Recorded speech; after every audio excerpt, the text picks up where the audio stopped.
bubbles.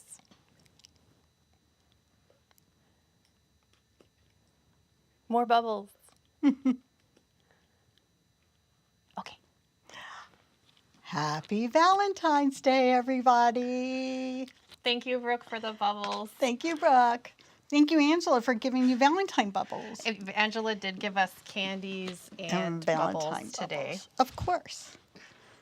So here we are, you guys. It's been a super long time, and we've missed you. Oh, everybody loves your hair. I knew this was going to happen. Let's talk about my hair. Let's not talk about anything. Just my hair.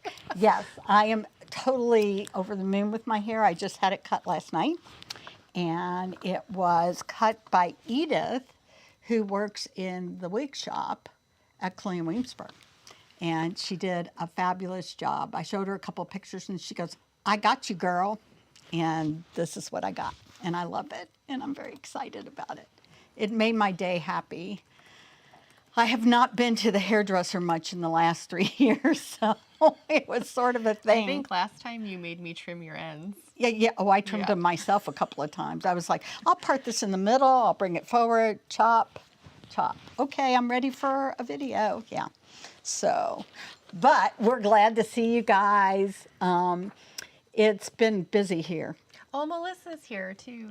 Yay, Melissa. Hi, Melissa. I missed you today for Taco Tuesday. Yes. I couldn't bring myself to eat tacos without you. Melissa happens to be in Kansas, and I'm sure she had a celebration on Sunday when the Kansas City Chiefs beat by a field goal. Oh my God. Anyway, we're not going to talk about football. We're not. We're going to talk about all the things that we're going to be doing, right? Yes. So we have a lot planned for 2023, and we've already been busy getting things prepped for 2023. In fact, we started last year, actually. But I don't know how many of you make it to Fort Fred every year. And for those of you who don't know what Fort Fred is, it's a huge 18th century market fair that takes place in Big Pool, Maryland in April. Mm-hmm. And we will be there, which we have been since they first started it. Now I don't know how many years it's been. It's been over 20, I think. It's been a lot. Yeah. We've been there since the very beginning, since the first year they did it. We never missed except during COVID when they didn't have it. So we came back last year, and it was so fantastic. People kind of had that deer in the headlight look last year because they had not been to events and stuff. And so seeing each other was kind of like, oh, I'm so happy to see you. Oh, wow. You're not virtual. This is strange. I can touch you. Ew. Anyway, I know. Ew. Isn't it weird after COVID now? Yes. It's like I used to be like a really big hugger and stuff. And now it's like I don't know. I'm like, not so much.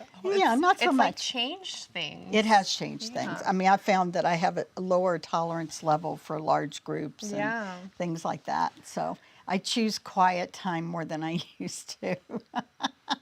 But, and I'm more comfortable with virtual, like saying hi to all of you virtually, which we will continue to do, COVID or not, because we love you and we miss you. So we're hoping to do these lives a few times a year. But we are going to be at Fort Fred. And that, I don't know what the date is on that. It's not written down here. It's April. It is April. It is the 24th, maybe, something like that. It's usually around that time.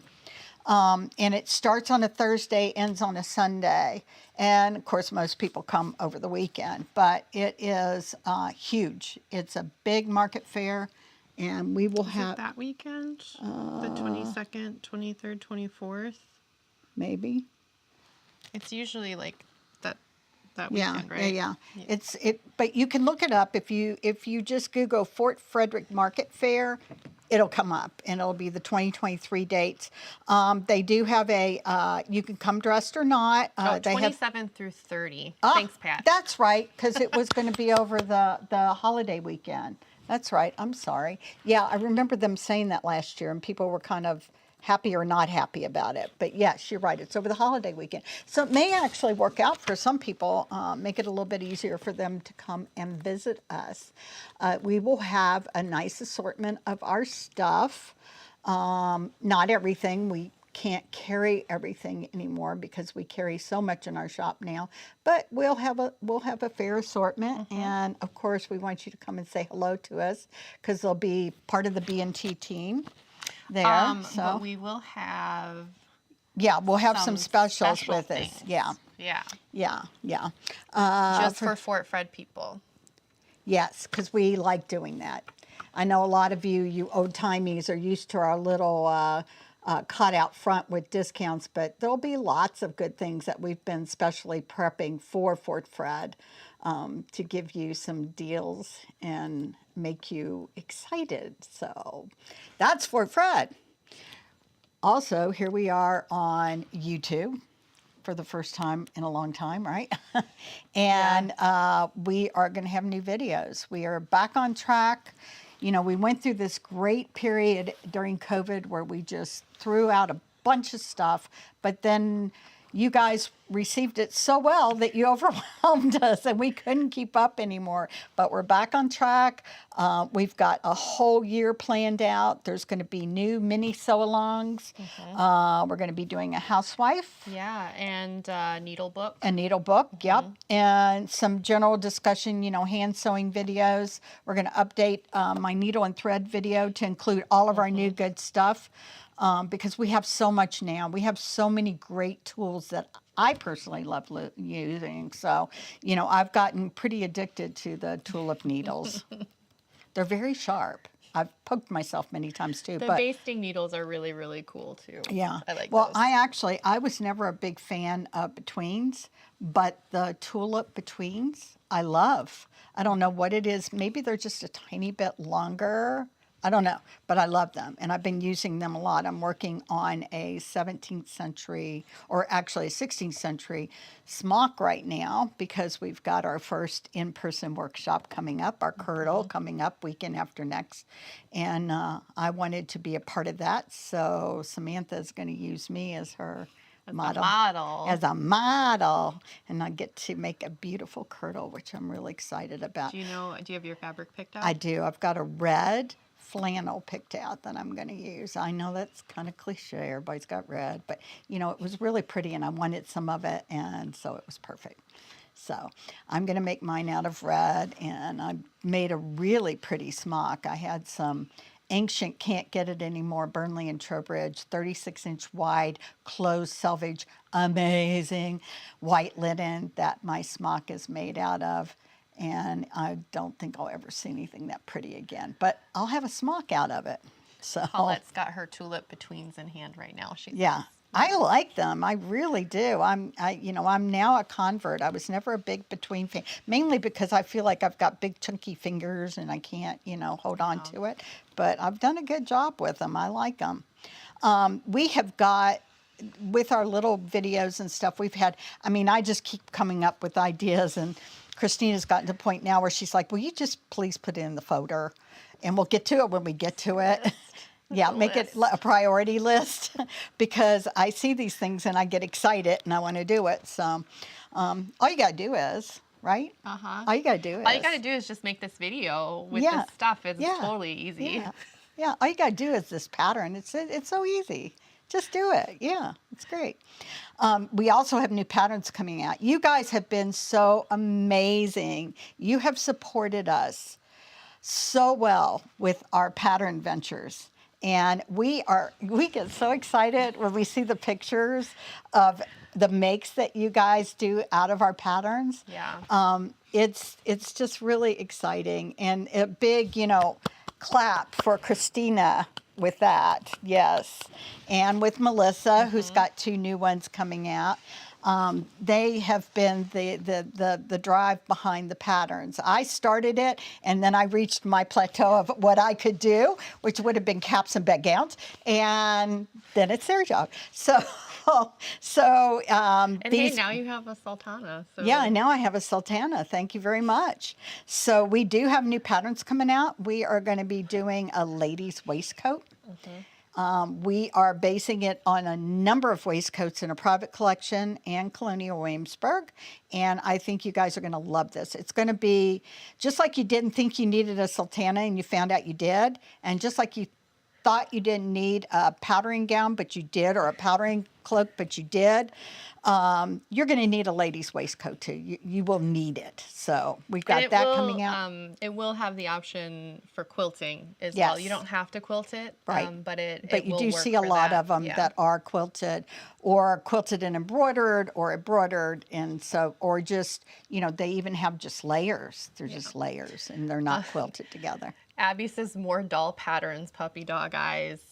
We are considering doing doll patterns when we do the full scale pattern. Yes. So it's not something that we can do for every pattern necessarily, No. but if it works and it's not too much extra work for us, then We'll do it. Yeah. Yeah. Well, what we discovered with the doll patterns that we did was that sometimes it was easy peasy and sometimes it was not. Yeah. Because dolls don't seem to be shaped the way humans are. No. Yeah, when I'd done the cloak pattern, the short cloak, and then I went to scale it for the dolls, we had to make some changes to not just the pattern itself because of proportions, but also sometimes we have to make changes to the construction due to scale. So there was a lot of mumbling and grumbling. Where we're able to, we will, but sometimes it's not as feasible as others. Yeah, but if we can, we will, and it adds just another fun thing for you guys, and we're happy to do it. We also have a Pelisse pattern coming out. An 18th century. Yes, an 18th century, not a 19th century Pelisse, which is something we might do in the future. I actually have all the details from a. Okay, you. But I have all the details. I can tell you the construction all the time. I don't know how to draw the thing. My list gets so long. I can't draw the thing. I can tell you. But, I mean, I can draft a pattern for myself, but the whole thing on the computer thing is not something I've learned yet. But I will, maybe. But the Pelisse is something that we've wanted to do because, again, Christina's gone down the deep rabbit hole when it comes to cloaks and Pelisses and mantuas and all these things to discover that there are a lot of differences, and most people don't see those differences. When they make a pattern or they make the garment, they kind of lump everything together. And so we're hoping to along with giving you a lot of choices and patterns, we want to give you a little education on these garments how they achieve different things for you. Why? What's happening? Oh, you said mantua, and you meant to say mantelette. Mantelette, I'm pretty sure, but yes, and Rebecca got really excited for a minute. No. That could happen one day, but not in the near future. That's a Brooke. Yeah. We're putting that hat on. I mean, eventually, would it be nice to figure out like what a capuchin and a cardinal is, and how I have ideas, but yeah, these are all different distinguished outer garments. Yeah, they are not the same. Sometimes there's overlap, but a lot of times they have some key distinguishing features, and so it's, I think, nice to be able to bring some of that, especially because education is a really important part of what we do here. It is an important part, and so what we like to bring to the table. We're not just bringing you a product; we're bringing you our research with everything that we do. We hope. So the final thing we're talking about is some embroidery patterns, and these will be based on extants, and those are we've had Melissa working on some embroidery for us, and if there's anything that Melissa does to the nth degree, it's little stuff. She is amazing at embroidery, tatting. I have a pinball that I would have just cried if somebody told me I had to make it. She's amazing. And so the embroidery is something that she enjoys, that she does a lot of research on. And so we'll be bringing some embroidery to the table, and embroidery where it belongs. Because there is that, again, is education where people are saying, but can I embroider this? Well, We don't have any documentation for that. However, you can embroider this. So we would Actually, like to just see we had an embroidery. email the Yes, other we day. did. So yes, Yeah. so and we were able to explain to them that we had not seen it on the particular item that they wanted to embroider, but that they could do certain things, they could mark it, etc. So we'll have some embroidery patterns. So that's what we've got planned in the way of patterns. We also have online workshops coming again. I just did my little. We did a. You know how we have our hybrid patterns? Well, I'm a hybrid workshop. I did an online workshop, but live. So it was an interesting thing. It was a lot. It was synchronous. Yeah, okay. Yeah. Okay. Okay. But I loved it. The only part that was hard for me is that I wasn't good at the raising hand thing, because I would have liked to interacted with my audience a little more than I did, and maybe I can do that better next time. It's a different format. Yeah, You know, you just have to get used and to didn't it. quite. I'm so used to being able to interact and have them ask questions and being able to call on people. That was a little rough, but other than that, it was fun. It was fun, and I hope to do it again. And we may do other things and let them translate into these live onlines. But we will be doing our regular online workshops. We're going to be reworking our timbre offerings so that we have different levels. So you will be able to go from beginner level up to advanced level. We'll be doing timbre 1 this year, and we'll move up. We will also and I be do doing. want to say too, if you took the previous tambour workshop, so a lot of this was based on all of your feedback with the tambour cap, but we'll be tambouring with different materials in tambour 1. So while yes, the stitch is going to be the same, the technique is the same, we're going to be completing a different project with different materials. So if you enjoyed the tambour cap project, but you struggled maybe with the materials, it probably, I would say if you liked doing tambour, it would be worth it to take tambour 1 again, because you'll get experience in a different way, and then you can kind of progress along that. You don't have to. I mean, the cap was an amazing thing, and that's how the whole thing got started, because I had it in my collection. I loved it. I had drawn the pattern, but the tambour thing, it was a little bit advanced, probably, with the fabric that we used. A little more advanced for beginner, I think. For a beginner, yes. But we will be going back to that, and we will be working out our levels, which we're also doing, in all honesty, and we didn't even we didn't put it on our list. Because it's for next year. What? What you're thinking of. Of getting the levels set up. Yeah. Yeah. For the gown. No. What are you you talking Something that we have been talking about that we will be reformatting. Oh, you mean our pathways? Oh, yeah, we can talk about the pathways. Yeah. So we are going to be putting into our website and in our workshop material pathways that will help you to go from a beginner level and move up in your chosen path. Whether that path is mantua making, or millinery, or tailoring, and we will be providing you with the different classes that we offer, whether they be in person or online, because combination, combination, and we obviously want to give you as much online as we can, just to give everybody an opportunity.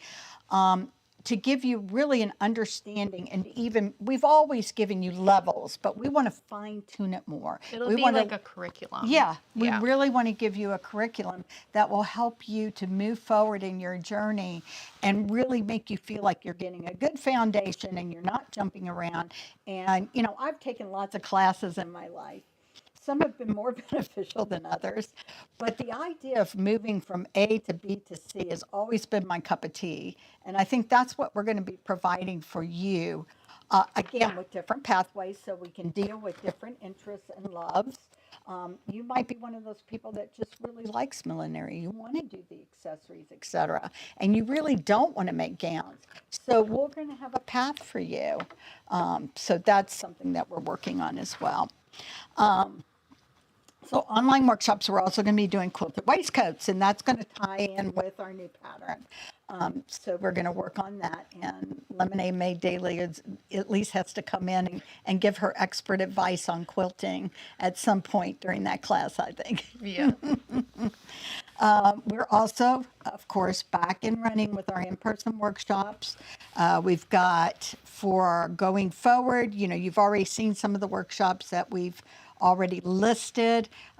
We start next week after next with our kirtle, and then we go to, I can't even remember, we've got kirtle, we've got waistcoat, we've got a coat master's class. Those are all full, so I didn't. Yeah, put they're them all on full. there. Yeah, no. But I mean, we've already gone off with a bang with our in-person. And we are going to be adding that a 1790 stays from Bernhardt for a 1795 silhouette. So, Although Angela wants me to add 1798 as well, so yeah, we'll see. we'll see. Because I don't know. There's something about the shape of that one stay that just, for me personally, I don't believe it. So you're going to have to draft it for me. Yeah. I'm going to make it. And if it supports me the way it should, then I'm going to be the biggest spokesman in the world for it. So we'll see. We are going to be doing an Italian gown with Brooke. With the option for a chemise front, so your gathered front. And we did one of those many years ago. And if you go to our Facebook page and go to our old workshop albums, you can find it for inspiration. But that's the fitted back, and then you have the ability to do the drawstring front or no. So Abby asks, would those be short stays or transitional? So when you say short stays, probably what you're talking about are the stays that kind of stop here. But that's probably not what short stays meant in the 18th century. Short stays really probably just means stays that have a short waist. They still might be long on the body. Right. But that the bust is, the waist is Higher than the normal waist. So the transitional 1790s is a big transitional period. You hit 95, between like 93 and 95, you start to see a dramatic softening of the bust.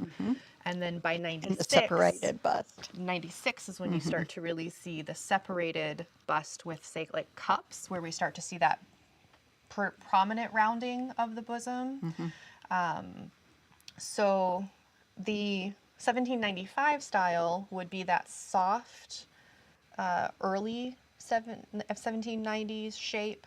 The 1798 style that Angela wants would be that kind of separated bust with kind of cups, like what we think of with kind of a little more traditional, like Regency silhouette. Right.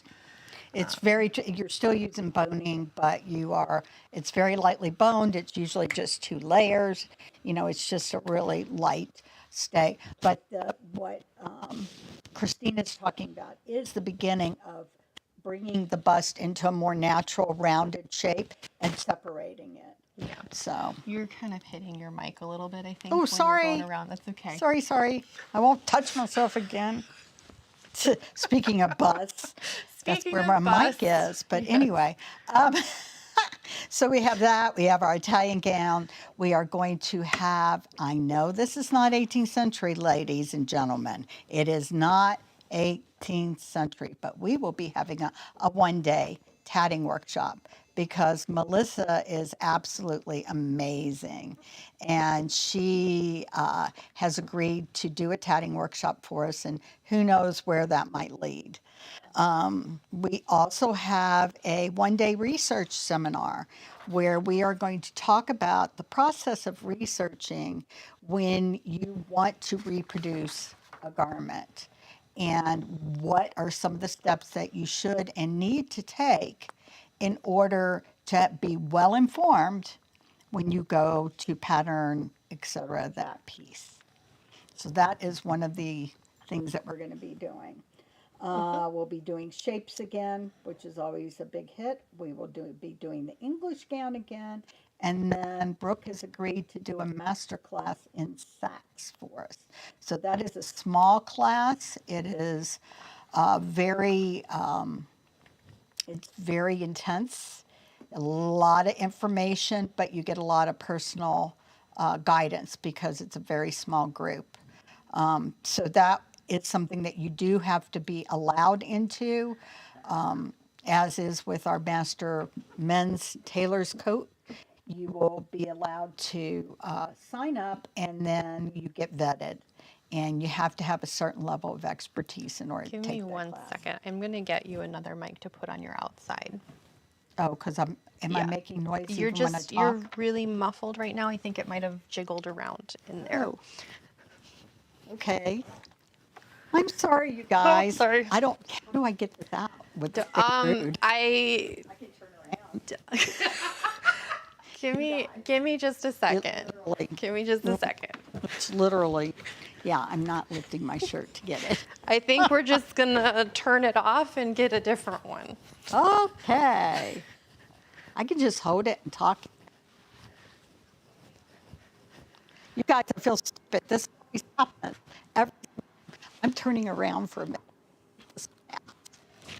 You guys, sorry. No. Da, da, da, da, da. Okay. Can you hear me better now? Okay. What is she doing? Brooke is like, Turn around and took it out. what? Well, I wasn't going to like flash people Oh goodness. on YouTube. How rude.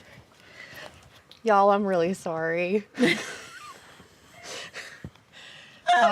it's not even Friday. Here.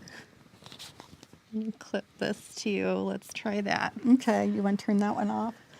Yeah. All right, so if you guys can hear me, can you just say yes and say Angela's not garbled and we can hear her?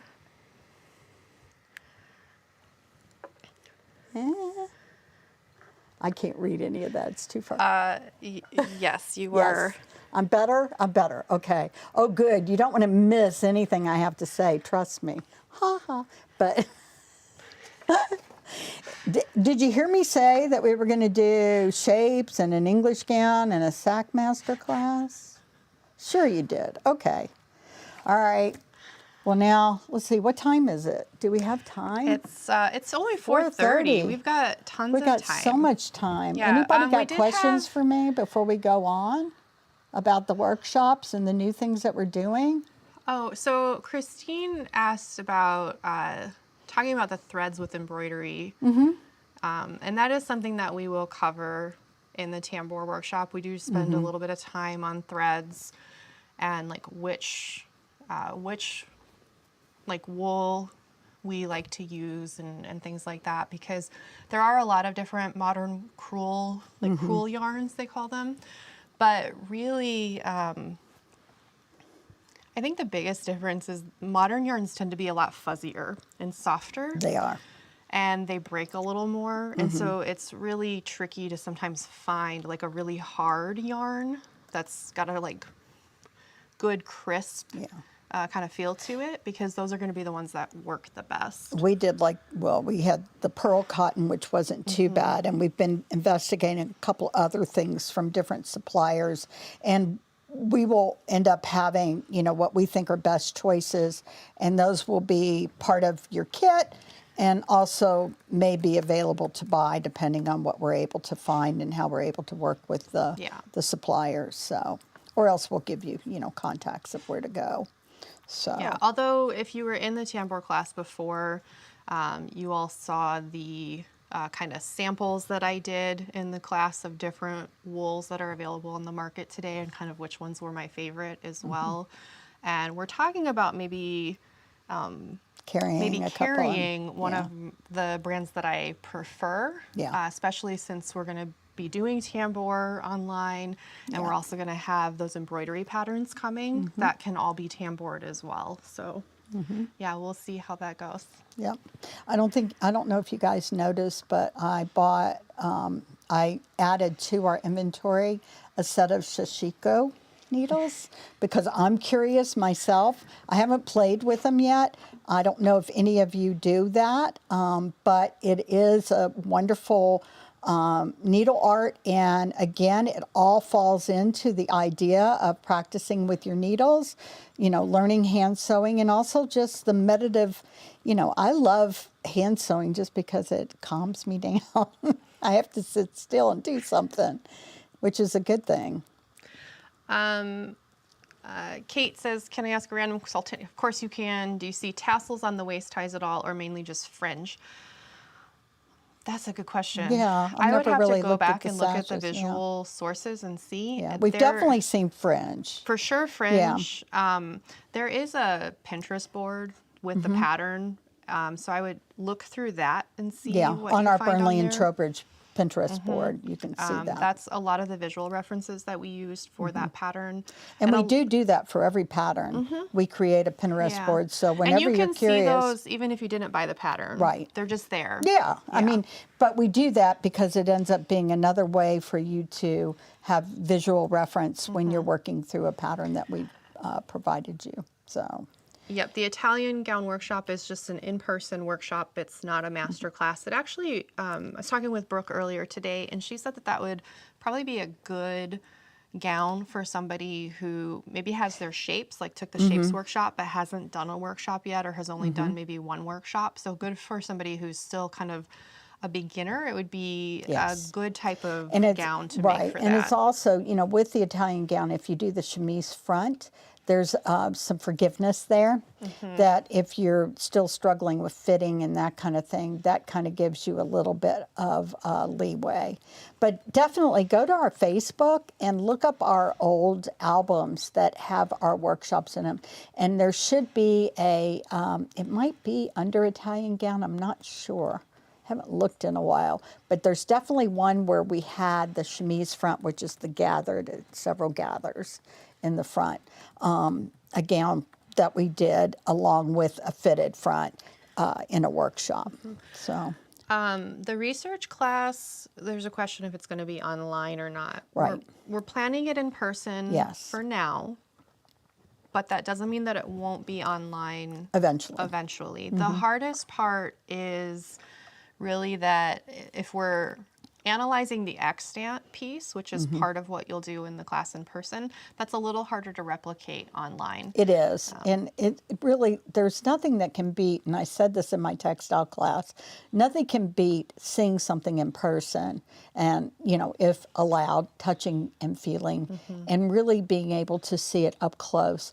You know, when I leave after a research a trip, I spend time just trying to digest what I have touched, what I've seen, and hoping that I'll be able to recall that later because that flat image doesn't give me those sensations. So you really need that to truly understand. So that is one thing, like with quilted waistcoats in particular, so that's kind of the rabbit hole that I've been down lately, is a lot of the repros that are done by people, they're really thick. Like they're really lofted, and truthfully, most of the originals are not. Like they're quilted, and there's definitely bat in there. But well, sometimes it's a layer of wool. Sometimes it's cloth. It's not even bat it's like you would broadcloth think or of something with like the quilt. that. Yeah.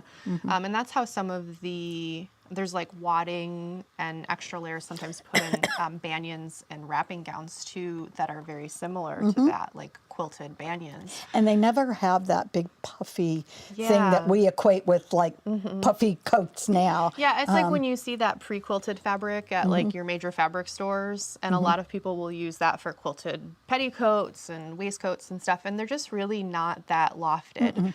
No. And so they're not as bulky as they might seem, and you wouldn't know that if you didn't actually get to see them and see the depth of you know, it. and the thing is that these waistcoats are getting worn in the home, but they're also getting worn as an extra layer of warmth in public. So there's a lot of, some of the more decorative ones I think are home ones, but a practical plain one would definitely be something that you would use as a layer. And I'm finding lots of them, I mean, lots is relative because they're not, there's not tons and tons of them in artwork, but I am putting every one that I am finding in the Pinterest board. It's a secret board right now. It won't be public until the pattern comes out. Until we do the pattern, yeah. But yeah, you can see a lot of them, and that you can tell from kind of how they're resting on the bodies that they're not super duper thick. So Right. Any other questions for us? I've got a few fabrics I wanted to show you guys that we've got in stock that you may have missed in one of our Temptation Tuesdays, etc. So I can go ahead and do that. Yeah. Because one of the ones that we got in stock was this linen, which is in the Dimity family. It's a very small diamond Hit your pattern. microphone. Huh? Don't do that, Angela. Sorry. It's a very small. Did I just make a really loud did. noise? Oh my okay. God, you guys! I'm so sorry. It's been a while. You know, it's been a minute. It's I'm been a out of minute. practice. I'm really out of practice. I'm lucky I know how to put makeup on anymore.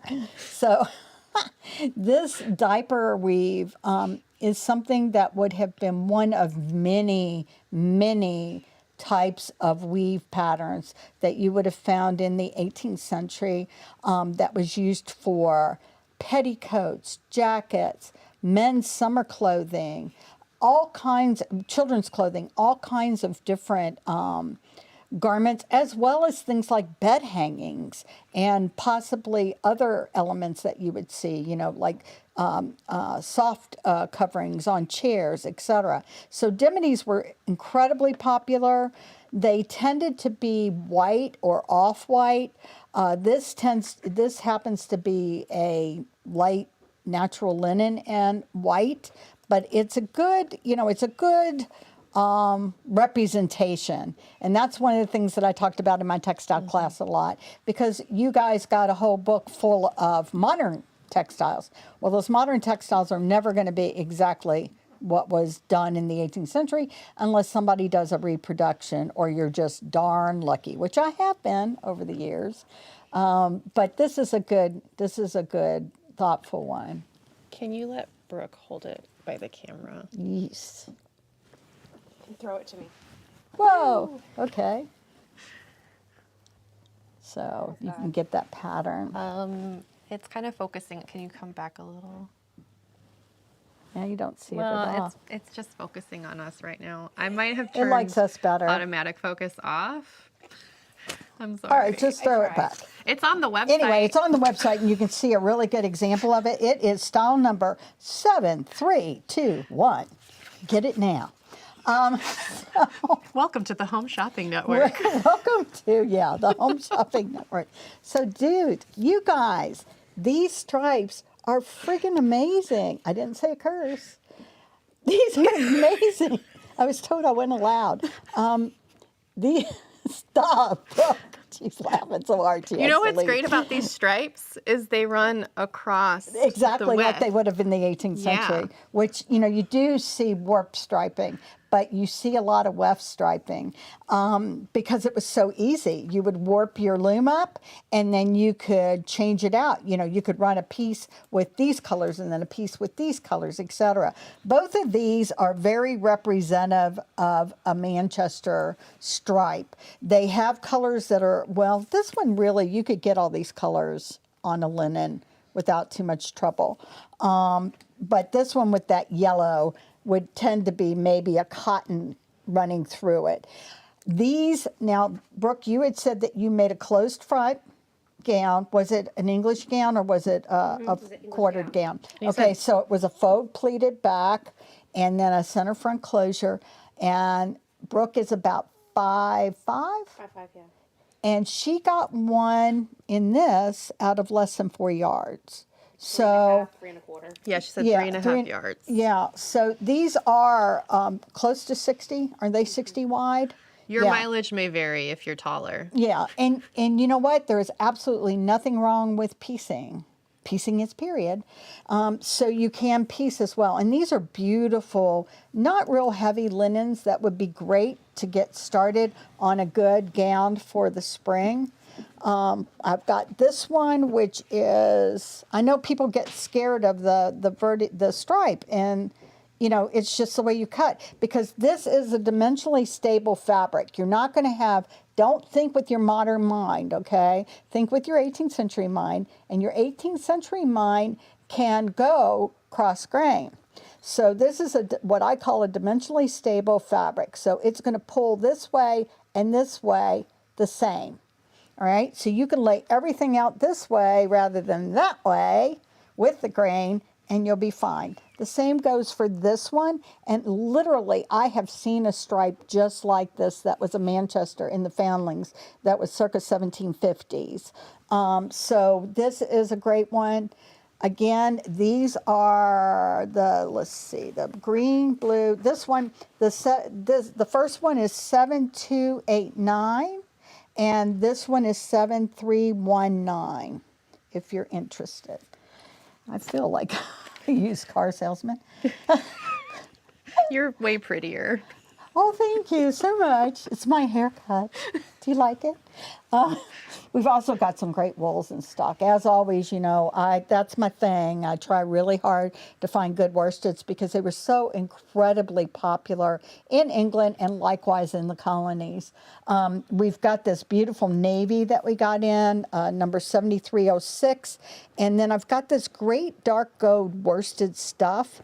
It has a very small patterned stripe, so it has almost a herringbone weave to it, just a tiny little herringbone weave. So it's got this nice little texture to it, got a good drape to it, right? As well as this blue is a beautiful. Yeah, I love this one. Yeah, it's a beautiful plain woven. This would be really great for the outers on like just a lightweight pair of stays. Yeah, because you see a lot of plain woven wools, worsted wools being used for stays. So the navy is 7306 and the dark gold is 7254. I think it's because you're saying the numbers. That's what makes it sound like we're raffling off something. No, it sounds like the home channel. It sounds like the home shopping channel. It's terrible. Should I not say the numbers? Limited yardage. Or do y'all care? Well, I figure they want the numbers. If they like it, they want the numbers. I'm not saying you shouldn't say the numbers. I just think that's what makes us feel like that. I feel bad. Oh. I also have these two wools, which are fun because I'm going to give you like a 2-second textile talk.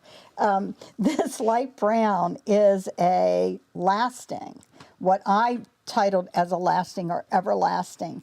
It is part of the everlasting family.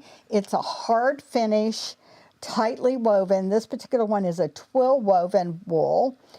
These were done where they could be done in a 2/1, a 3/1, a broken twill, a satinette weave, a satin weave. Well, a broken twill is like a satinette, or a satin weave. And there were also figures, but they all fell under the everlasting title. Now, when they were plain like this, they just said plain. They didn't have other names, but some everlastings could be things like amens, fear nots. There was lots of different names for them and the patterns that they were, or they would say flowered lastings or figured lastings. Figured lastings were usually geometrics or just shapes or squigglies, things like that. Flowers, of course, were flowers, but oftentimes with the plain lastings, you would find them in different quality. So you would find very fine. So this would be not the finest I've seen in originals, but probably what I would call a fine, not a super fine. So this would be a fine. And then a coarser twill, much like your jeans, let's say, a really hard finished jean, would be your coarse lastings. And these were good, durable textiles that were used quite a bit. They were 100% wool. So in the cooler weather, a gentleman or a lady would wear these, and in the warmer weather, they would wear jean, which was the linen cotton from Manchester, but woven in the same manner. So to go and contrast it a little, because you look at it and you're like, oh, but this is twill woven too. I don't get it. I don't understand. Well, this is a serge. And what makes this different is that this is warped in a worsted wool, but it's wefted in a woolen. And because of that, it doesn't have the strength that this has, that the other one has. It tends to be used for linings. It might be used for children's clothing. It could be used for garments. You do see it in bedding. You'll see things like serge, bed hangings, that kind of thing. It also has a slightly softer feel to it. So this has a very lightly brushed finish to it. So if that helps you make up your mind. They are different. This is a harder finish. This is a softer finish. They're about the same weight. This may be just ever so slightly lighter.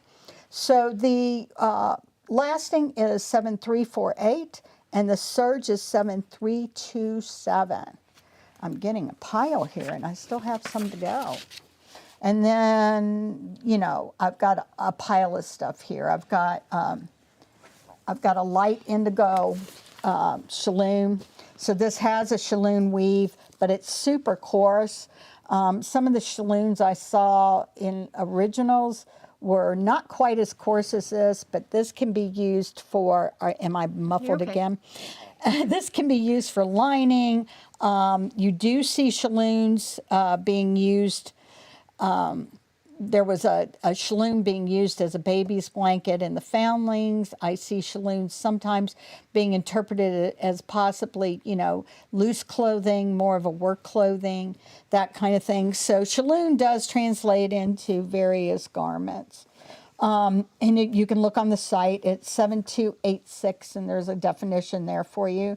This wool plush, we've had people asking us about plush, and this was something else we covered in textiles, in our textiles class. Plushes were it was a woolen product, and sometimes it was a silk plush, sometimes it was a hair plush, which could be like goat, or a wool plush, which would have been just, you know, sheeps and so sheepsies. And so little sheepsies. But it had this softer, longer nap, which would have been not sheared as close and not folded as much. So it kind of created a shaggy effect. These were really popular for livery. They were popular for, you see them being made into breeches. That's one thing. You don't typically see a plush being used for something like a greatcoat or a cape, mainly because if you go to cut this, it's not going to keep a raw edge the way an 18th century broadcloth would, and that was the most popular way of assembly. They did not finish edges. They cut them and they were left raw. This is going to ravel on you, so you would have to turn the edge. It could be possibly made into something like an outer garment, but you would have to be cognizant of the bulk that you're going to have around the edges. So something like this, you could make a simple jacket out of it. There's just a lot of different applications for it, but the finish is really soft. It'd be good, especially for like work-a-day, Yeah. like sailors' slops and stuff like that. I don't know about that. It's not going to hold up as well. It'd be warm. Yeah, it would be warm, but I don't know how well it would hold up. Kersey would be better for that because it's got a harder finish. Yeah, it's denser. I could see this for like underneath. Yeah. Oh, okay, yeah. Oh, like an underwaistcoat would be fabulous out of that, something like that. So the other one that I titled for you was baize, and baize is a plain woven worsted wool that usually has not a lot of finish on it. It might have a little bit of brushing to it, but not much. This tends to be kind of heavy. You do see baize being used, B-A-Y-S, not baize, B-A-I-Z-E. You do see it being used in some clothing applications. And again, I have information on the website about it. The baize that I have looked at typically has tended to be lighter than this. So it's a little bit of a stretch. But I wanted to distinguish it because it is not a broadcloth. It has no finish on it, really. It's brushed a little bit just because it's not well finished, but it hasn't been teaseled at all, really. So what does teaseled mean? It hasn't been brushed. So they would have used a plant called a teasel, which had very sharp points on it. These were put into a wooden brush form, and they literally hand brushed to braise the nap of the woolen products to give them a finish. So this doesn't have a finish to it. a soft finish, which would hide the weave. I love this one. Yes, this is beautiful. This is a dark, that's a royal blue. This is a dark indigo and black mixed wool kersey. Now, I've seen a lot of kerseys, and this would have been one where literally they were mixing the yarns. They might possibly have even spun two colors together. But it would have had, I can't tell from this because it's been brushed so much. I think it might have, oh yeah, it's got two different yarns. It's got a blue warp yarn, excuse me, a blue weft yarn and a black warp yarn. So kersey was twill woven. It had a good finish to it. It was really well liked in the lower classes for work clothes. It shed water, it stayed warm, and it was not expensive. And it was usually all country made. So in other words, they didn't go and import Spanish wool or any of that. They used whatever their local sheep were to make kersey. And York was a popular place to make kersey. So, and then this last one that we have is brown mixed wool kersey. So this one, this is perfect. This is lower class textile, mixed meaning that it's all the fibers together. It's literally like floor sweepings that have been respun and made into a cloth. So this is a cheap, not by today's standards, but by 18th century standards, a cheap twilled, hard-wearing wool. You can make a pair of winter trousers out of this. You can make a winter coat, out, jacket out of this, men's jacket. You could do a something for a woman out of this. You could do a kersey cloak. You do see some examples in writing of kersey being used, but it's being used by the lower classes. So something like that would be perfect. Binding some edges. Yeah, of they are cloaks, binding. Too. So Cutting of the Poor talks about using cheap wools and then binding with And there's a lot ferret. of advertisements of cloaks as well, where they talk about like a blue cloak bound in white and things like that. So, and some of that is on the cloak Pinterest board as well. And so it could have been that cloak might have been something like kersey. The little girl who's got the green cloak on, she's a perfect example with the big bonnet. Yeah, I forget what she's called, but yeah. So where are we with time? We have a few minutes. We did have somebody ask a question about the dove gray linen, and could you talk a little bit about that color in the 18th century with linen? Okay, so black was achievable in linen, any form of gray. In fact, I was just looking at a receipt an hour or so ago, but I'd be no, I'm not saying that word. I'll be darn if I could remember what the natural product was that was being used. I want to say it was a wood. It was a type of wood, and I don't remember which one, to create these blacks and grays. But I see a lot of that tone. And sometimes when it's gray, it's actually a very pale lavendery color. So in this case, it is a gray. It would not be hard to get on linen, and definitely something that you could wear. There isn't the stigma as far as black. Was it logwood? It might be logwood. Yeah, I don't remember. No, I feel like it was a different wood. Oh, sorry. Okay. I just made a loud noise again. I'm sorry. I feel like it was a different wood. I'd have to go back and look because I was just going through some of my research. Because you see Nicaragua chips, i.e. wood, being used as a dye product, Spanish wood, Brazil wood, logwood. There's one other one, black elm, I think. So there's all these different woods that are being used for dye as well.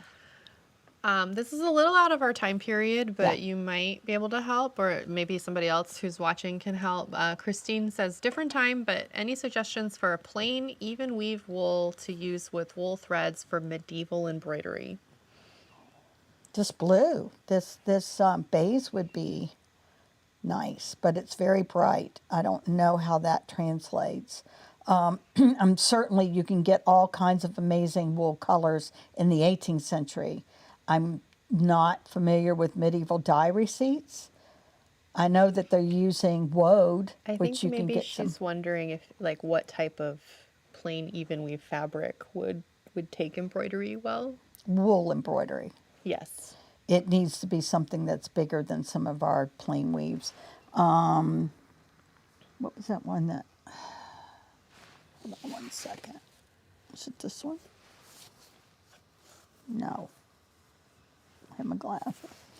What is that one plain In weave your that lap, I have? maybe? In my lap, maybe. Okay, so like this is a plain weave, but the yarn is so small that you could never embroider on this. You wouldn't want to embroider on this.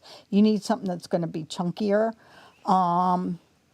I don't have anything right now, but I have had flannels before, plain woven flannels that have suited the bill. We actually had a scarlet for a long time that would have been perfect. Oh, yeah. Yeah, we had a scarlet that was really pretty that would have done it. In fact, that might be what I have for my kirtle. What are you wanting to do with it? Are you wanting to make an accessory piece or a garment? Give her a second. Okay. We got a delay. There's a little delay. It's not as big as it used to be, but Yeah, it used to be a lot more. yeah. She's probably typing too. Okay, typing. I can type. I don't have nothing to type on. We were doing our prep run through, and Brooke was taking a picture, and I was pretend typing, and so Linda decided to pretend type next to me. Well, yeah. Wanted it to be like you. It would be for a picture following new book on subject. Oh, so to take the photograph for the book. Oh. I don't have anything. And it's hard to come by these lightweight flannels that are plain woven. How big of a piece do you need? If you would email us. Yes, email me, show me exactly what you're doing. There might be an Angela's Attic piece of stash that I could help you with that particular thing, because I have done things like, I have had beautiful wools like that in the past, but I presently don't have, and the wool industry has changed. We don't have any American-made wools anymore. They're all coming from other countries, and there are just limits to what we can get. And get them at a reasonable rate that you guys can buy them, put it that way. There's no limit if you've got $1 bazillion, but yeah. We don't have $1 bazillion. No. Well, actually there is a limit, because there just doesn't seem to be the technology out there that there was. A lot of things have died. A lot of looms, older looms that were going to other countries when they broke and they couldn't be fixed again, they went away. I used to work with a lace company, i.e. tapes and things like that had looms that actually dated from the 18th and 19th century. And they had a guy who specially made parts and fixed and messed with these things to keep them going. And finally they would become so dysfunctional that they couldn't be used anymore. And that lace would go away forever. So unfortunately, that's the way of the industry. I guess if you had bazillions of dollars, though, you could just make a new industry. True that. Bazillions of dollars. Yeah. That's all it takes. Yeah. Number 5 says, what would have been made from medium weight natural linen? They have a 5-yard piece hanging around and can't think of anything besides apron or wallet. Linings. Yeah, linings. Great for linings. I mean, it's perfect for linings. If you wanted to make a lower class, petticoat or jacket, loose jacket. Summer suit, maybe? A summer suit. Yeah, a summer suit. Especially if it's a light natural, it would start bleaching if it's left out. What happened? Hold on. We're reconnecting. Oh, no, we're still there. Okay. Sorry. Because we've got a big announcement. I'm sure it's 5 o'clock at this point. It is 5 o'clock, and we have a big announcement. We have a big announcement. It's a surprise. It's a surprise. Get up your heart. Okay. Hold on. All right. Sorry. Because we love you. We have put all of our hankies, except for a few, of the reproduction hankies because we can't put those on sale. On sale, they are on sale now as we speak for 25% off. And if you buy 2 or more hankies, we will send you 2 or more of any. So even if you buy one yeah, that's if on you sale buy one that's not and on one sale. that's not on Yes. sale. 2 or more of any hankies, there'll be just a little something from the B&T family to you to celebrate, yes, Valentine's Day. So go check out the handkerchiefs. If there's something you've been debating and you've been on the fence, now is the time to buy, because I will tell you as well, because of the stock that I have in and because of the new contracts that I have hopefully finalized in the next month, I need room for some new reproduction product. So there will be some of my designed hankies that will be going into the trunk. So I can't tell you which ones because I'm not real sure yet. So I would say just if you wanted one, you better buy it. Yeah. Because you might not see it again. Also, just like 2 things for February. Yes. It is Black History Month this month. So we've been running some posts, sharing some creators and some sites and some places and some projects. So we encourage you to check those out and follow all of those things. It's also National Embroidery Month. Yes. So pick up an embroidery project if you haven't. That's kind of fun and exciting. Might be a time to try shishiko. Yeah, That's maybe try plain some sewing, shishiko but it's still decorative. Some tambour. Yeah, tambour, all the good things. In fact, I looked at an amazing tambour handkerchief at Winter, which might be in my future. We'll see. So, anyway. Oh no, I've already picked out 5. They're like potato chips for me. I understand.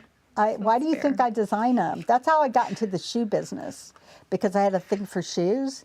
And that's how I got into the handkerchief business, because it was something I could manage, that was a textile that was printed that I could have fun with. And I liked handkerchiefs as well. So that became a thing. I totally understand. Yeah. Okay. It's 5:03. 5:03. We did good. Yay. High five us. We miss you guys. And we hope that you will stay in contact with us. Be sure to share us with your friends. If people aren't aware of our YouTube channel, tell them to come check out our YouTube channel. Like us and subscribe to us, of course. We love that. Keep in contact with us. Make sure you check our Temptation Tuesdays and periodically have a look at our front page, because we make announcements there. If you have not signed up for our newsletter, please do, because we do make announcements in our newsletter and you're the first to know. Sometimes you get to know before anybody else does when you get your newsletter. Abby said, which ones are not on sale? It's any of the ones that are the reproduction ones. And we actually have on our homepage, when you go, the collection will be there. It should be there right now, actually, of all of the ones that are on sale. So if they're in that collection, they'll be on sale. And you'll see that when you add them to your cart. Yeah, and that includes ones like, you know, my Angela scarf and my inspiration scarves that I named after my great aunts. So, you know, yeah, and my grandmother. So, and my mommy. So. Thank you guys for coming. Yes. It's so good to see you. It is. It's great to see you. And we really appreciate you all being here and supporting us as always. We hope that we live up to your expectations. We will strive to do so. We will continue to try and bring you the very best and the most researched products and information. So until next time, this is Angela and Christina and the B&T team signing off. Thanks, guys. You have to wave for a couple seconds because I forgot an end card. So just no end card. Do like little hands, like here's like some this? videos. Yeah. Here's some other stuff. Here's some other stuff. Yeah, that looks great. Okay.